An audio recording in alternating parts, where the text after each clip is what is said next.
नमस्कार दोस्तों, आज हम आपको करवा चौथ की व्रत कथा सुनाने जा रहे हैं।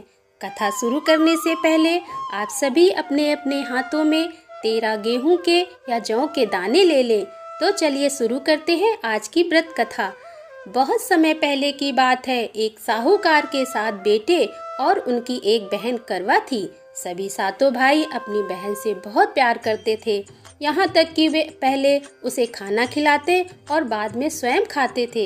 एक बार उनकी बहन ससुराल से मायके आई हुई थी। शाम को भाई जब अपना व्यापार व्यवसाय बंद कर घर आए तो देखा उनकी बहन बहुत व्याकुल थी। सभी भाई खाना खाने बैठे और अपनी बहन से भी खाने का आग्रह करने लगे, लेकिन बहन ने बताया कि उसका आज करवा चौथ का निर्जला व्रत है और वह खाना सिर्फ चंद्रमा को देखकर उसे अर्घ देकर ही खा सकती है। चूँकि चंद्रमा अभी तक नहीं निकला है, इसलिए वह भूख से व्याकुल हो उठी है। सबसे छोटे भाई को अपनी बहन की हालत देखी नहीं जाती और वह दूर पीपल के पेड़ पर एक दीपक जलाकर चलनी की ओट में रख देता है। दूर से देखने पर ऐसा प्रतीत होता है कि जैसे चतुर्थी का चाँद उदित हो रहा हो। इसके बाद भाई अपनी बहन को बताया कि चाँद निकल आया है, तुम उसे अर्घ देने के बाद भोजन कर सकती हो। बहन खुशी के मारे सीढ़ियों पर चढ़कर चाँद को देखती है, उसे अर्घ देकर खाना खाने बैठ जाती है।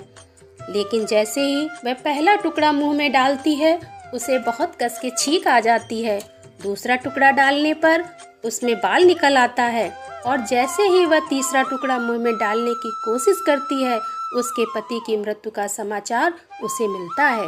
वह बौखला जाती है। उसकी भाभी उसे सच्चाई से अवगत कराती हैं कि उसके साथ ऐसा क्यों हुआ। करवा चौथ का व्रत गलत तरीके से टूटने के कारण देवता उससे नाराज हो गए हैं और उन्होंने ऐसा किया है। सच्चाई जानने के बाद करवा निश्चय करती है कि वह अपने पति का अंतिम संस्कार नहीं होने देगी और अपने सतीत्व में उन्हें पुनर्जीवन दिलाकर रहेगी। वह पूरे 1 साल तक अपने पति के सबके पास बैठी रहती है, उसकी देखभाल करती है। उसके ऊपर उगने वाली सुईनुमा घास को वह एकत्रित करती जाती है। 1 साल बाद फिर करवा चौथ का दिन आता है। उसकी सभी भाभियां करवा चौथ का व्रत रखती हैं। जब भाभियां उससे आशीर्वाद लेने आती हैं तो वह प्रत्येक भाभी से यम सुई ले लो, प्यू सुई दे दो, मुझे भी अपनी जैसी सुहागिन बना दो, ऐसा आग्रह करती है। लेकिन हर बार भाभी उसे अगली भाभी से आग्रह करने को कह कर चली जाती है। इस प्रकार जब 6ठे नंबर की भाभी आती है तो करवा उससे भी यही बात दोहराती है।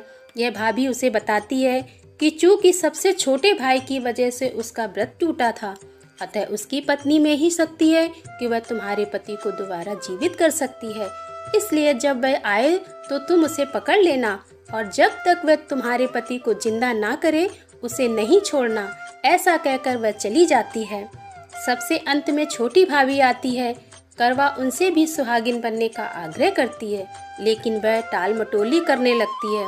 इसे देख करवा उन्हें जोर से पकड़ लेती है और अपने सुहाग को जिंदा करने के लिए कहती है। भाभी उससे छुड़ाने के लिए नोचती है, घसोटती है, लेकिन करवा उसे नहीं छोड़ती है। अंत में उसकी तपस्या को देख भाभी पसीज जाती है और अपनी छोटी उंगली को चीरकर उसमें से अमृत उसके पति के मुंह में डाल देती है। करवा का पति तुरंत श्री गणेश कहता हुआ उठ जाता है। इस प्रकार प्रभु कृपा से उसकी छोटी भाभी के माध्यम से करवा को अपना सुहाग वापस मिल जाता है। तो हे श्री गणेशाय, माँ गौरी, जिस प्रकार करवा को चीर सुहागन कर वरदान आपसे मिला है, वैसा ही सब सुहागिनों को मिले। बोल करवा माता की जय। तो कैसा लगी हमारा आज का वीडियो? अच्छा लगा हो तो प्लीज़ हमारे चैनल को सब्सक्राइब कीजिएगा, लाइक कीजिएगा और ज़्यादा से ज़्यादा शेयर कीजिएगा। Thanks for watching my video.